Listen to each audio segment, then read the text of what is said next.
एस-आय-पीचं real calculation करा ह्या संदर्भामध्ये बरेच वेळेला माझ्या मनामध्ये आलं होतं आणि बऱ्याच लोकांचं आम्हाला कमेंटद्वारे पण लोक कळवत असतात की सर माझ्या एवढ्या अमाऊंटची एस-आय-पी आहे, माझी एवढ्या अमाऊंटची एस-आय-पी आहे, तर ह्याचे ना आम्हाला फ्युचर कसं होईल हे आम्हाला सांगा म्हणून. मित्रांनो, आज मी तुम्हाला एक कॅल्क्युलेशन दाखवणार आहे जे 40,000च्या एस-आय-पीच्या संदर्भामध्ये कॅल्क्युलेशन असणार आहे. या 40,000च्या एस-आय-पी मध्ये मी तुम्हाला वेगवेगळे पर्याय सांगणार आहे. 40,000ची एस-आय-पी 12% रिटर्न जर तुम्हाला मिळालं तर 12%च्या रिटर्न वरती तुम्हाला किती रिटर्न ऑन इन्व्हेस्टमेंट येऊ शकतात 15 वर्षानंतर, 20 वर्षानंतर. याच 40,000च्या एस-आय-पी ला जर तुम्ही स्टेपअप केलं तर तुम्हाला 15 वर्षानंतर किती इन्व्हेस्टमेंट वरती रिटर्न मिळेल आणि 20 वर्षानंतर तुम्हाला किती रिटर्न मिळेल या संदर्भामध्ये मी तुम्हाला गाईड करणार आहे. नमस्कार मित्रांनो, माझं नाव संतोष गोसावी आहे. गेली 20 वर्षाहून अधिक मी लोकांना म्युच्युअल फंड संदर्भामध्ये प्लॅनिंग मध्ये मी मदत करत असतो आणि लोकांना मी हँड होल्डिंग करून त्यांना त्यांचे फायनान्शियल गोल पर्यंत कसं अचीव्ह करता येईल या संदर्भामध्ये गाईड करत असतो. जसं आपण बघितलं की आजच्या व्हिडिओमध्ये आपण 40,000च्या एस-आय-पी संदर्भामध्ये बघणार आहोत, तर आता आपण काही वेळातच कॅल्क्युलेशन पाहूया. तर मित्रांनो, आता 40,000च्या एस-आय-पीचं कॅल्क्युलेशन बघताना मी तुम्हाला एक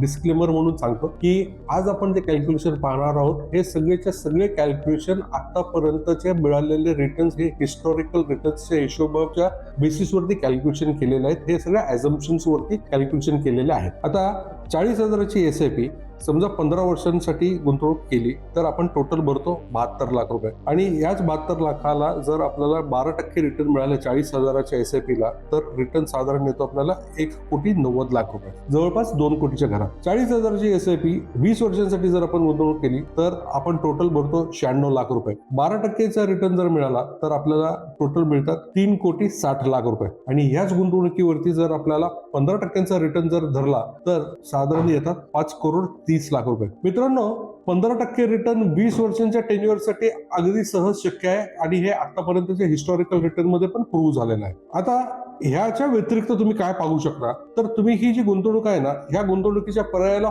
फक्त तुम्ही 10%नी स्टेपअप जर केलं तर तुमच्या गुंतवणुकीमध्ये काय फरक होऊ शकतो हे आपण आता पाहूया. समजा जर तुम्ही 40,000ची एस-आय-पी केली 15 वर्षांसाठी आणि त्याच्यामध्ये तुम्ही फक्त 10%नी स्टेपअप केलं, याचा अर्थ कसं की तुम्ही 40,000ची एस-आय-पी केली, दर महिन्याला 40,000, फर्स्ट मंथला 40,000. आता आपण पाहतोय की 10% स्टेपअप याचा एक्झॅक्टली अर्थ काय की समजा आता तुमची गुंतवणूक स्टार्ट केल्यानंतर पहिल्या वर्षी तुमची एस-आय-पी जी असणार आहे ती 40,000ची असणार आहे.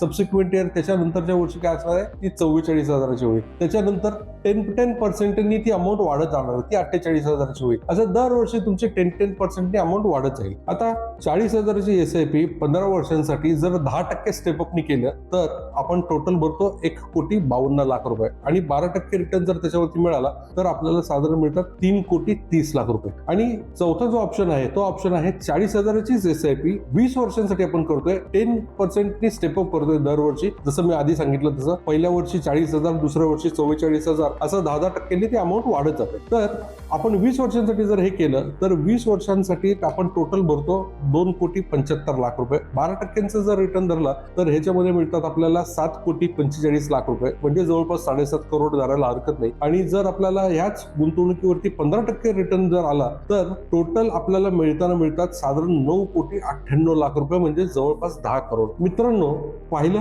ही जी आहे ही एस-आय-पीची स्ट्रेंथ आहे, कंपाऊंडिंगची स्ट्रेंथ आहे, कंपाऊंडिंगची पॉवर आहे. तुम्हाला जर असं वाटत असेल की बाबा तुम्हाला 10% पुढे जाऊन अवघड पडेल की 40चं 44 होणं, 48 होणं आणि हे तुम्हाला अवघड पडत असेल तर तुम्ही काय करू शकता, not even terms of percentage, तुम्ही इन टर्म्स ऑफ व्हॅल्यू सुद्धा तुम्ही एस-आय-पीची अमाऊंट वाढवू शकता. तुमच्यासाठी योग्य गुंतवणूक काय आहे, कशी आहे, कुठपर्यंत आहे आणि तुमच्या पर्सनॅलिटीला कशा पद्धतीची गुंतवणूक सूट होईल या संदर्भामध्ये तुम्हाला माहिती करून घ्यायची असेल तर दिलेल्या नंबरवर संपर्क साधा. मी फार लिमिटेड 1-to-1 मीटिंग्स अटेंड करतो ज्याच्यामध्ये मी तुम्हाला स्लॉट देऊ शकतो, ज्याच्यामध्ये तुम्ही आणि मी तुमच्या एक्झिस्टिंग इन्व्हेस्टमेंटच्या बद्दल ऑडिट करू शकतो आणि तुम्हाला काय सुटेबल होईल या संदर्भामध्ये फ्री ऑफ कॉस्ट मध्ये ऍडवाइस देऊ शकतो. थँक्स.